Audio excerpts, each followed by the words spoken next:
Welcome to Robotics and Automation News webinars, where you can be part of a global event without leaving your home or office. Attend our live webinars and communicate directly with influential professionals in your industry. Hello, my name is Abdul Muntakim. I'm editor of Robotics and AutomationNews.com. In this interview, I speak to Nicholas Temple, who makes a presentation about ForwardX, after which I ask a few questions. ForwardX is a startup company which develops and supplies warehouse robots and automation solutions. Hi, my name is Nick Temple. I'm the VP of Sales for the Americas for ForwardX Robotics. We are a computer vision technology company, and we've embedded that technology into a couple of really interesting products. So we have a B2C business as well as a B2B business. So today we're talking about the B2B, which is our autonomous mobile robots. So that solution's used as an internal logistics material transport solution for the logistics space, manufacturing, but also the retail markets. So what companies find as terms of a value of investing in this type of technology, you can see here. So today we are predominantly have installations only in China. The first expansion of the company really today is here in San Diego, outside of China. So we're entering into the U.S., but continue to expand globally as we go forward in the upcoming years. But what our customers have found is that they have a reduction in picking costs. So what that means is in a facility, not only are you investing in this new technology, but there's an hourly wage that you're saving, and that actually the efficiency improvements from the picking is not only the efficiency that you're gaining, you're also gaining a reduction in the actual cost. We also see an increase in UPH, which is units per hour. So if you're looking at a logistics application, e-commerce, where you're picking materials out of bins, we had one leading global 3PL that said their manual operation was about 90 UPH. They tested a competitor's technology, which got them to about 160, which sure is impressive. But then with ForwardX, we hit 220 straight out of the box. And as our AI and continues to improve that model, we're now starting to see that number reach 250, 260. So there's an added benefit over time. The other value is safety. So here in the U.S., we keep track, of course, of occupational health and safety metrics, and we see roughly one death per week, unfortunately, here in the U.S. due to forklifts, and over 40,000 serious accidents per year. And that doesn't mention, non-serious accidents or potential injuries that people have and time off work they spend from overloading a manual pallet jack and wrenching their back. So this technology really helps increase safety and ensure that workers are able to work and not having to take time off to visit with the doctor. Installation time is fantastic as ForwardX. So we look at less than 2 weeks from start to finish, and this is really revolutionary. And you can continue an operation while we do the installation. So it's not something you have to stop production for or stop your operations. You might say, okay, that sounds great. So how does this work? Before I get into that, I'll tell you just a brief little timeline of the business. So we were founded in 2016 and have had a couple rounds of investment now. The first serious logistics customer partnership came on board last year with DHL and JD.com. And really, this is what's driven our AMR into production. We've also won some really interesting awards with our consumer-facing business. So we have a self-driving autonomous suitcase, and that's we won a Best of CES award last year, and we've also won an Edison award. So the technology is being recognized and deployed in different ways, and ultimately, you know, we will continue to develop the product portfolio as a business. But really, the AMR business is our core business, and here in the U.S., we've got an office in San Diego, and we also opened up an office this past week in Phoenix, Arizona, which is focused on deployment and engineering, where the San Diego office is now going to be the head office. The business, we focus on a couple of key verticals. So, you know, where do our robots get applied? And ultimately logistics, so e-fulfillment or goods to person or person to good applications.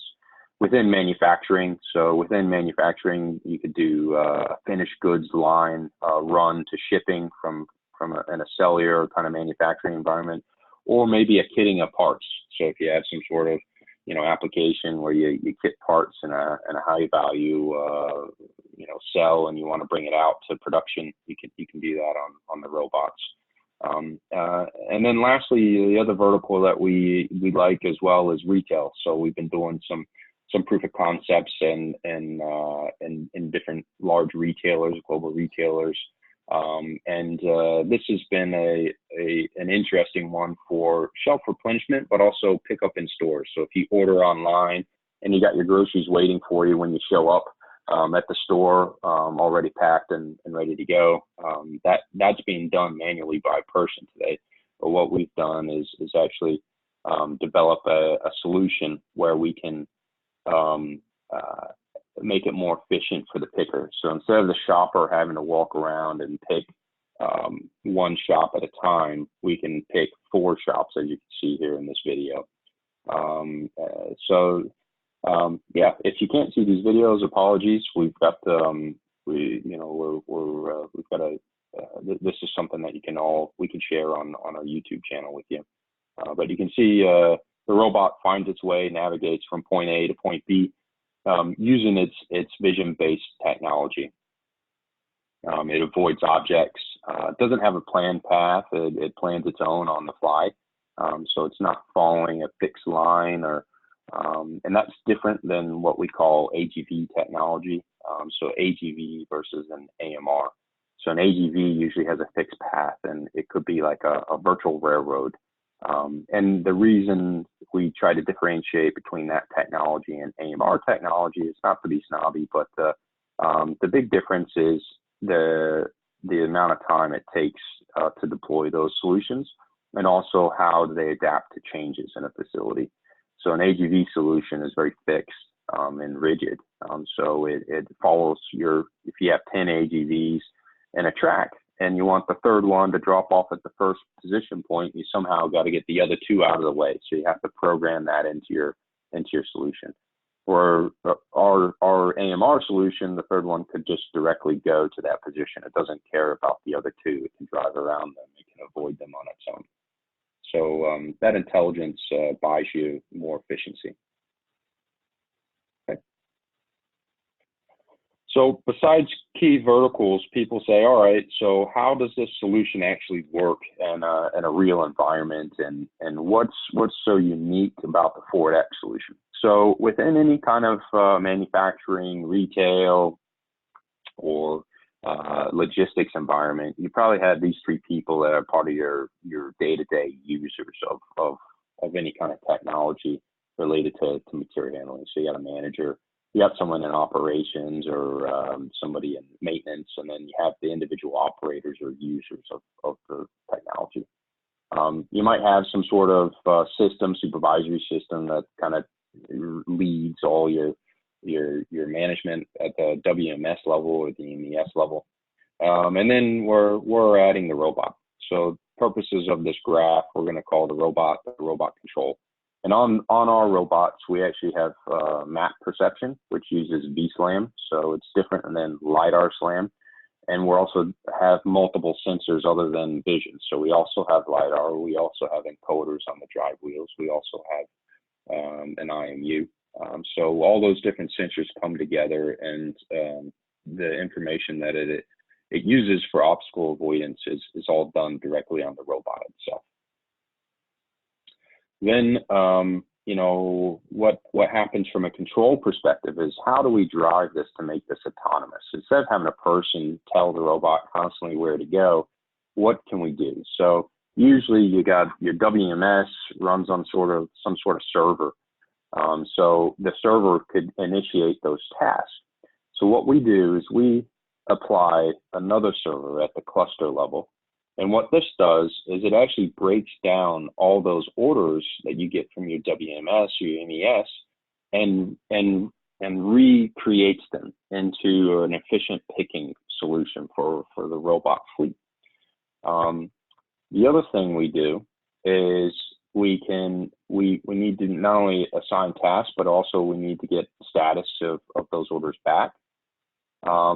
And then also you say, well, wait a minute, I also want my operator to have some focus as well to be able to assign those tasks. So I don't only want it to be done by my WMS. Maybe I have an operator that knows I need to order something, I need to get something moving quickly.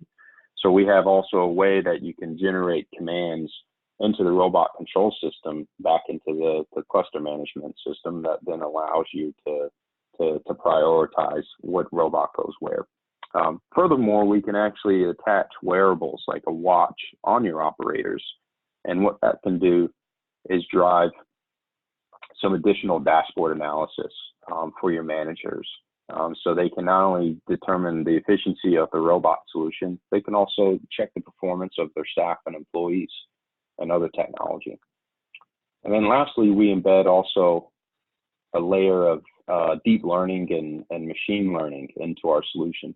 So what that does is that actually starts to create some, the cluster management or the fleet manager starts to actually understand what is going on and can start to try to predict what deliveries are going to be needed in the future based on past data. So depending on your business, this could allow the robots to be more efficient. So that's why we are increasing efficiency as the robots continue to operate in the environment. So that's why we were able to go to that 220 to the 250 I mentioned earlier in terms of units per hour picked. And it's related to that AI. Okay. So what is it that we sell other than the AI platform and the software platform? It's a hardware-based solution. So ForwardX has an X200 and an X500. So that naming convention relates to the payload that they can each carry in kilos. So 200 kgs and 500 kgs. The 200 kg robot, as you can see here, has a number of different sensors and cameras. So those cameras give you full 360-degree coverage for obstacle avoidance, as well as the LiDAR scanners. So LiDARs are laser scanners, and they give you two-dimensional data, but it's only at the laser scanner height. So that's why this vision-based solution gives you a much richer amount of data, so you get full three-dimensional data to pull from, and to create a better solution in terms of localization as well as path planning and object avoidance. The 500 again is very similar than in construction. We offer it with this pedestal with the touchscreen or without it, and there's also can be an integrated lift solution. So we see the 500 being more used for pallet movement. So instead of moving boxes or totes, we see pallets being more important. And roughly that's the footprint that you get on one of these robots. It's about the size of a pallet. Okay. To go a little bit into the computer vision side of things, to kind of help explain to the audience, really how this works. There's computer vision is broken down into multiple different areas. So you have segmentation, detection, tracking, recognition, and posture. I know there's a lot going here on this slide here, but ultimately what you should know is that we have award-winning technology across all these different segments. So it's not only the what you can see with the cameras, it's also what information you can gain out of it. So segmentation is important for tracking. So you can see kind of the green is the floor and the racks are on the side. So what we're doing here is we're actually looking where these planes intersect. And that is how we are actually using and navigating and creating a map of an environment, whether it's manufacturing or logistics or retail environment. We look for the intersections of planes to help with our guidance. We can also do things like recognition of different objects or different people. So if you wanted to follow somebody or differentiate between different types of people, we can do that. We also show in this posture detection, we can tell the orientation of a person. So what that means is you could tell if somebody's walking away or coming towards it. So hopefully you can use that information then to predict what direction they're heading, and they're more likely to be heading in the forwards direction than they are in the reverse. So you can start to use that to help with your object avoidance and as part of the solution. Okay. Then a little bit on the AI. So with AI, there's deep learning as well as asynchronous advantage actor critic technology that's being embedded into this. And this is helping us in a couple of different ways, whether it's smart object avoidance or also with our navigation. So we can actually, on the navigation side of things, we can ignore objects based on our ability to recognize if they're always there or only sometimes there. And what that does is it helps us with our localization. So that's how the robot knows where it is in the facility, rather than using some sort of GPS solution or some other map solution. This AI helps us with the localization. It also helps us predict ultimately where objects are, and we can feed that back to the fleet to drive more intelligent path planning into the future. And then so at this point, what we're really the next steps that we would take with our customers is to really drive forward and to understand if there's an interest, and we'd have an application engineer come to visit. We'd look, to do a proof of concept and highlight what the final solution would look like.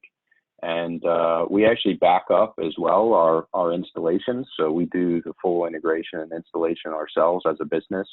And we agree on metrics with our customers when we sign the contract. And we actually set our payment terms in alignment to achieving those performance milestones. And lastly, we are very interested as well in gaining some more lighthouse customers. So ones that are willing to really be used as references and to partner with us and help us promote our technology as we grow as a business. Lastly, a quick glimpse into the future as well.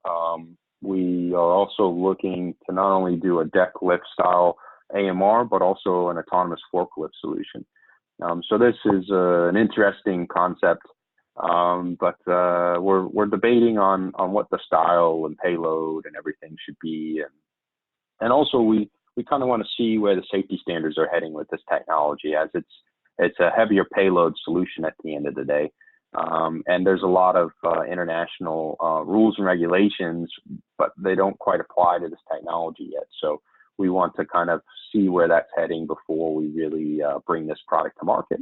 But we definitely have the technology available and ready, and if we have some customers who are interested in piloting or beta testing this as a solution, that's something we can talk about as well. But thanks for listening, and we'll turn it back over to you, Abdul.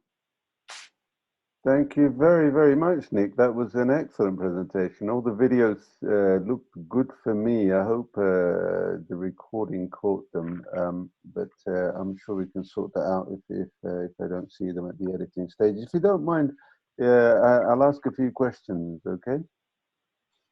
Sure.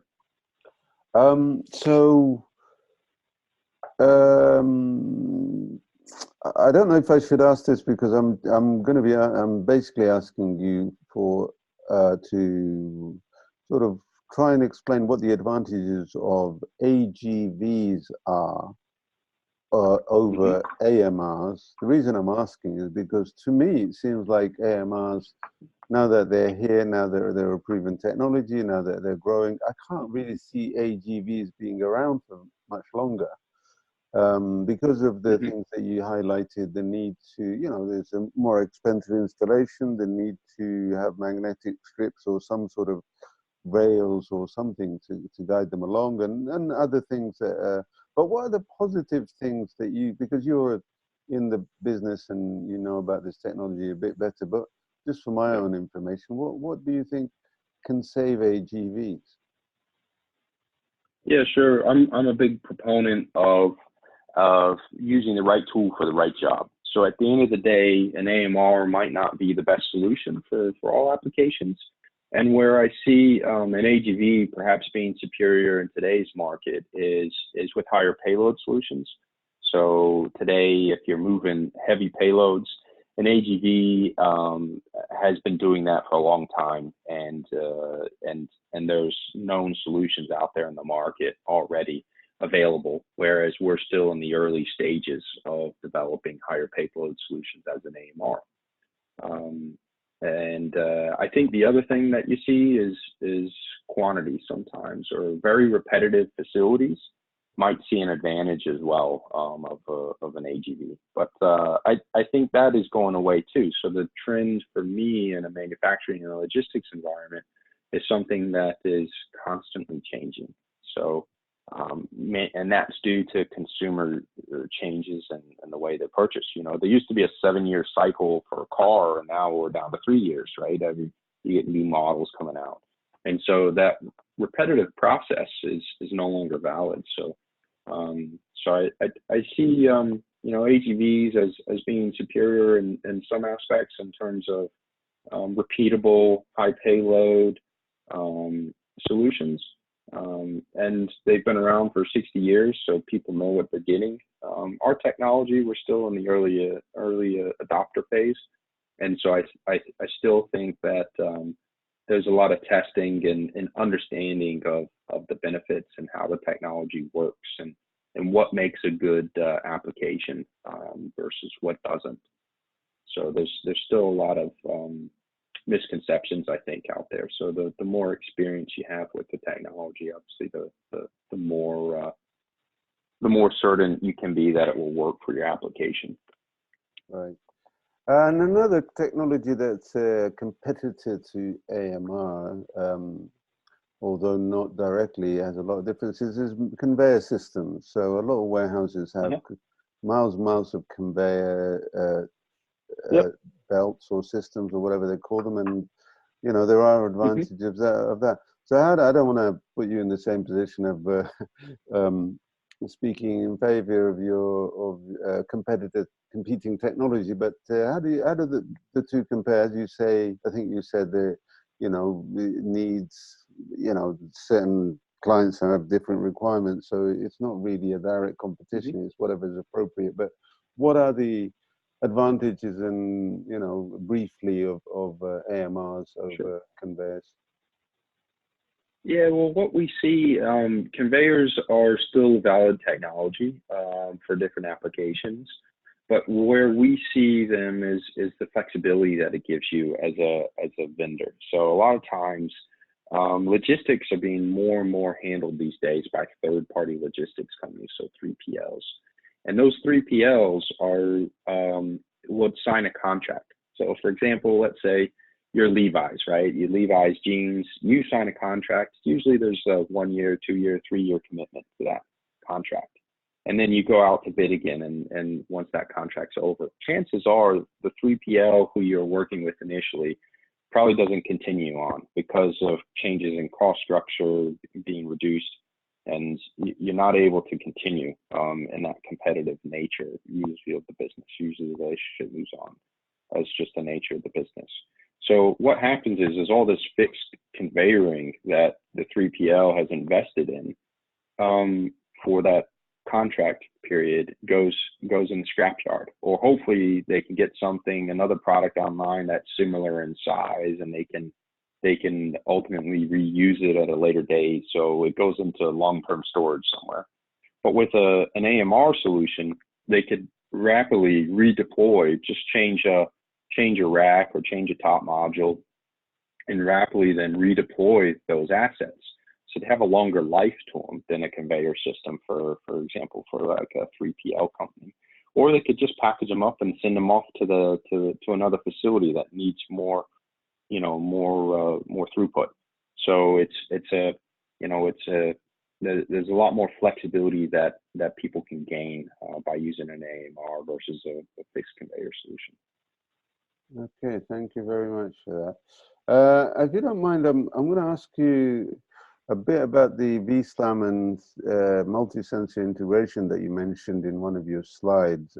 Sure. You might want to go back to it, but I'm not going to ask for too much technical detail, but I was just wondering if you could, give a high-level explanation, high-level meaning, something that most of us can understand. I know a lot of engineers and people like that read our website and watch these webinars, but and they may know a lot more detail. But what are things that I think about are things like how many sensors are there? I mean, I counted 9 from your list in that slide.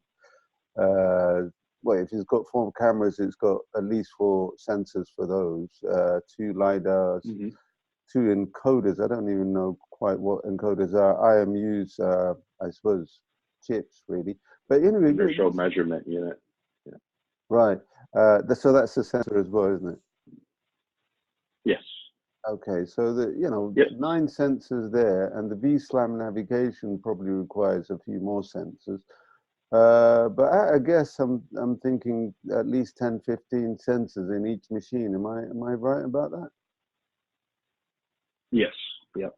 So those sensors are all used in the vSLAM navigation. So what vSLAM is, and what I might first do is talk a little bit about LiDAR SLAM. So LiDAR SLAM is a solution that a lot of people use today in AMR. So ForwardX is one of the only ones that I know of that uses vSLAM. That's generally available on the market today.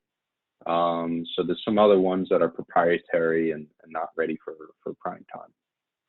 Now the vSLAM LiDAR SLAM navigation uses laser scanners, and there are 2-dimensional laser scanners. So you get a plane of information rather than a wide variety of data from a 3-dimensional source. So those LiDAR scanners give you full 360 coverage, but they're used, so the way it would work with LiDAR SLAM is you drive the robot through your environment and it records data. Those laser scanners can tell distance. So you get a 2-dimensional bird's eye view map, a couple inches off the ground at the laser scanner height of a facility. And then for navigating, it overlays live scanner data on top of the map data that it created to know where it is. So if you got a lot of noise at the laser scanner height, it makes it really difficult for the robot to know where it is, and it could lose localization or get lost.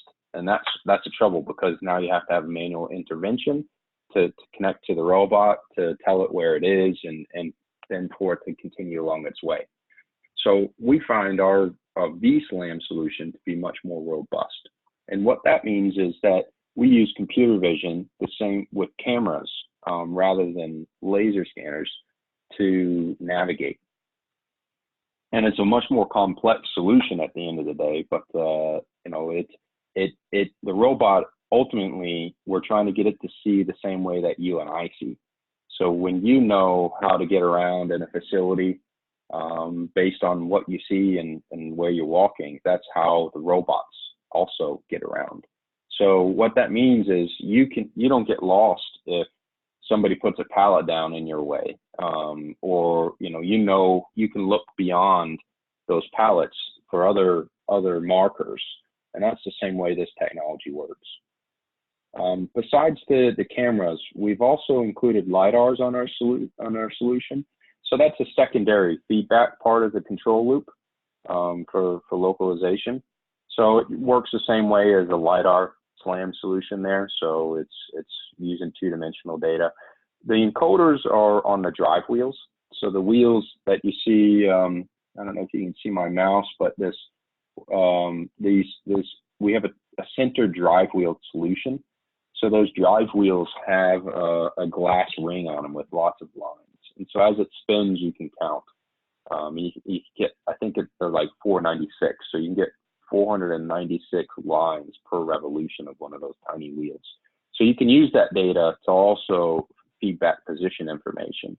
But encoders aren't the most reliable way as well, because if you hit bumps or you hit a wet spot and the wheel slips, you might lose some accuracy over time. So that's why the sensor fusion idea is really important, because you're getting information from lots of different areas to feed into your positional information, so then you can be more accurate and you don't have to have manual intervention. That was a long-winded answer there, but I hope you get the idea. No, it's really I really appreciate that, because this is an area of great interest to me, because I understand sensors are fundamental to a lot of technology that requires movement, in the real world. And I find them fascinating because they pick up so many, they're so sensitive, they can pick up movement, vibrations, light, all sorts of things. And there's sensors for everything, basically. And they're getting, apparently because of the success of smartphones, sensors have become much cheaper, whereas before they might have been expensive, but because of iPhones and smartphones, mass manufacturing has brought the prices of individual sensors down, so that companies like yours can make more commercially viable machines. These machines are probably still quite expensive, but they'll probably be prohibitively expensive in the past. But anyway, definitely it's a very interesting area, and I don't know much about the beyond that. You see, the computing required, the programming required. I just try to understand try and remember some terms like SLAM and now VSLAM, and I look them up because I keep forgetting them. But a lot of it is from your company's point of view.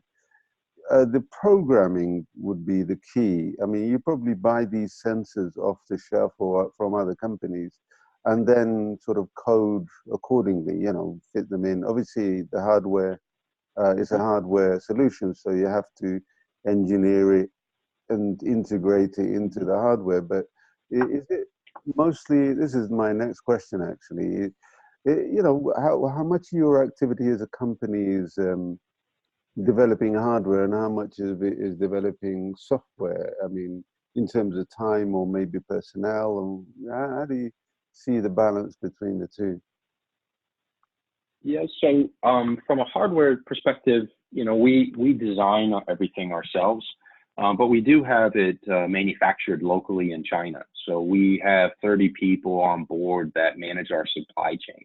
So they're constantly searching out the best in class suppliers for our technology, and ensuring that we have continuity of supply of parts and all that kind of stuff as a contract manufacturer would be sure that they're on board from that perspective. And then from a R&D perspective, that's a huge part of our business. So we have I think 15, 20 PhDs on staff that are mainly focused in computer vision and AI. We have very skilled people in motion control, and being able to make sure that we have a nice smooth motion profile for our robot. And we have people in safety that are looking at ensuring that these meet safety standards that are being made as we speak. So it's a constantly changing requirement that's coming to us. So it's not something that's well known. So it's an interesting time for this technology, and I see that we'll continue to have more and more competitors to enter this space, and the volume potential is just in the billions, if not trillions of dollars over the next 5 years or so. Yeah, certainly there've been quite a few market reports that indicate this technology, warehouse robots, are going to grow very, very to either probably very fast, but eventually, whether fast or slow, it will be a massive, massive market.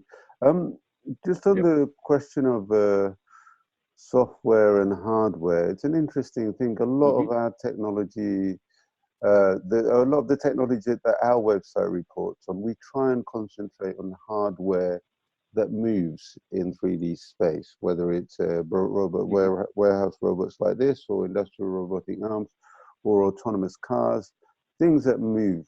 I feel like that's a differentiation, and I find them interesting as well. They make for great photographs.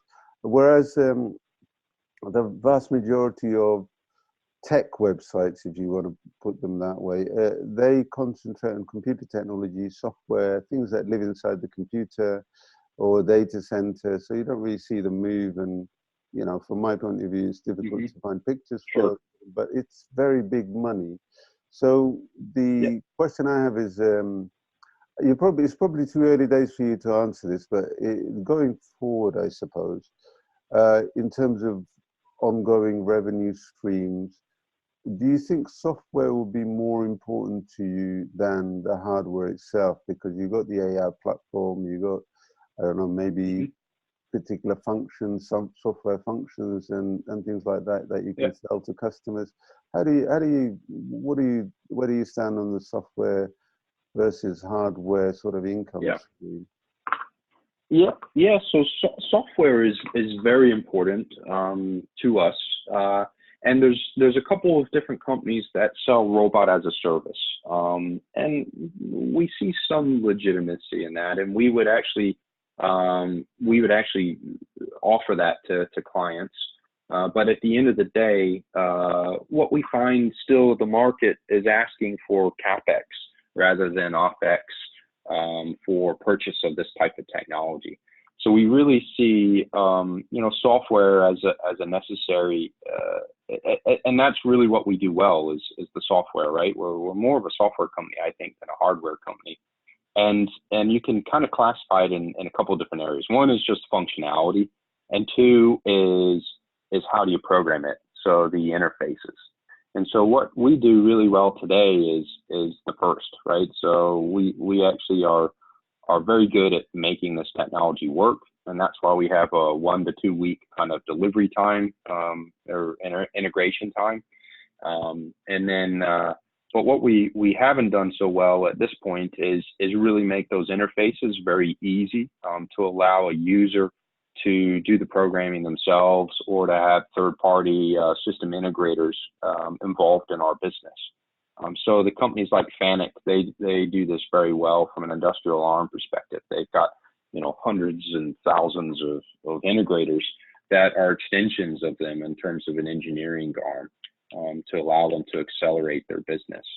And they cherry pick. They've got their own integration team too. They take the most attractive projects themselves, but they recognize they can't support the whole market.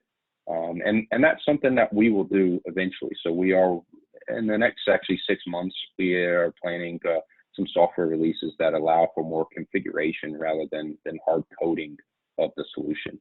And that's kind of our first step, because not only do you need the interfaces, you also need the troubleshooting tools, and you need the support structure in place for those integrators. So that will come, I think, in the next year or two. But at the end of the day, our software solution is one that works. I also find, some of our competitors, what really lets them down is not the robot software and how it drives, but the fleet manager and how efficient it is at controlling lots of different robots. It might do a good job for 1 or 2 robots or 5 to 10, but what about a fleet of 100? How well does it actually manage that traffic and manage the picking sequence? And so I think that for me is where our software really shines, is in the large installations. Right, that answers my question perfectly. I have asked it in the past, do you see yourself more as a hardware or a software company? Because even traditional like companies like GE and things like that. They kind of position them. ABB is another example. You know, companies who have launched IoT platforms, industrial IoT platforms, and then sort of almost position themselves as digital or even software companies. So it's quite interesting you said that. That is really, really interesting. And it kind of answers my next question as well, because I was thinking of asking you, how do you see the future developing for your company over the next year or two? I guess you've answered those things, but let me ask you slightly to broaden it out and give me your views of the market in general, warehouse robots, the markets that you're entering. You already mentioned that you know that you've seen reports maybe that it will grow and things like that. But how do you see the market in terms of what kind of things will happen in the technology? For example, I know that there are companies developing these kind of combining the arm with the mobile sort of wheeled device. So you got a wheeled device moving around a warehouse with an arm on top of it, picking things. So that's a development, but I don't know if that's kind of, and the forklift that you mentioned, that's another fascinating technology. And when I say fascinating, I just don't know. As far as I know, there are one or two companies that's supplying forklifts, driverless forklifts. You're saying that the regulations obviously are quite stringent, as they would have to be in an area that is potentially quite dangerous. But how do you see that market developing? But broadening it out to for your answer, rather than just your company. If you're not involved in that particular market that you're talking about. Certainly, though, that you got driverless forklifts, and obviously you got warehouse robots. How do you see the market for those developing over the next few years? Yeah, so there's a number of things out there that I think the market will be asking for, and are asking for today. One is larger fleets.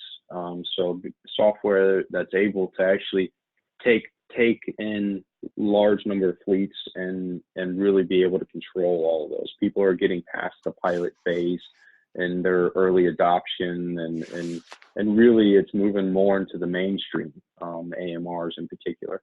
And so that's an interesting development in the near term. And companies are either going to have to adopt very quickly, or they're going to fail if they can't support those larger numbers of fleets.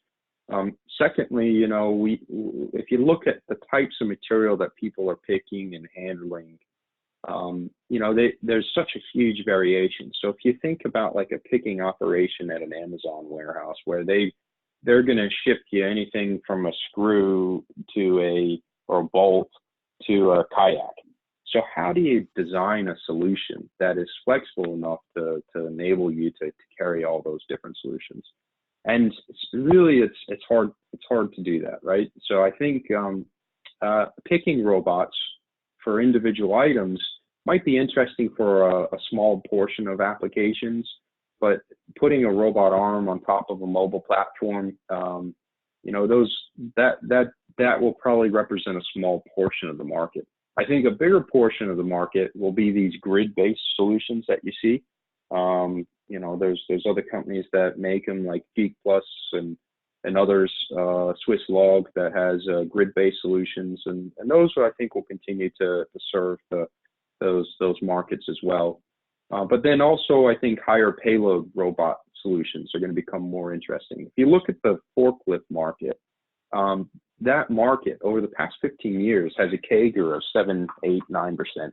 And so it continues to grow. And AMRs represent 0.2% of the in terms of volume versus the forklift market.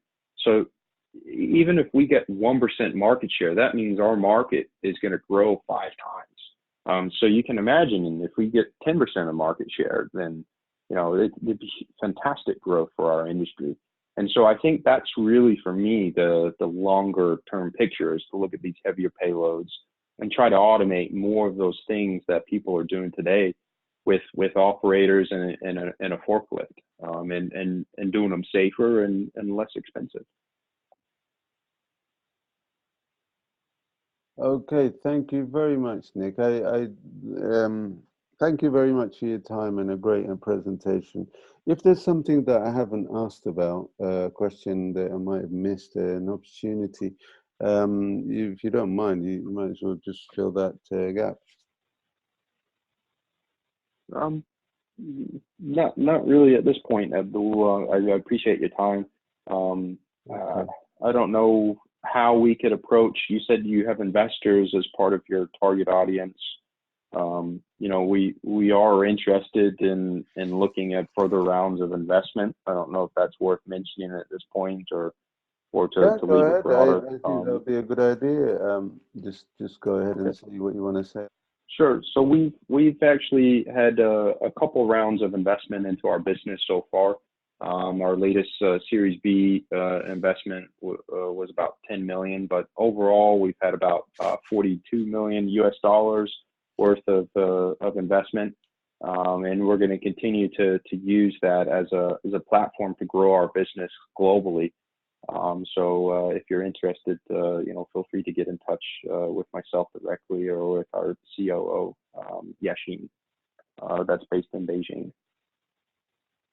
Okay, Nick, thank you very much for your time and a great presentation. Send us an email at sales@roboticsandautomationnews.com to register for one of our many upcoming webinars. And if you'd like us to host your webinar, we have a range of options, including long-term lead generation packages and marketing campaigns. We look forward to hearing from you soon.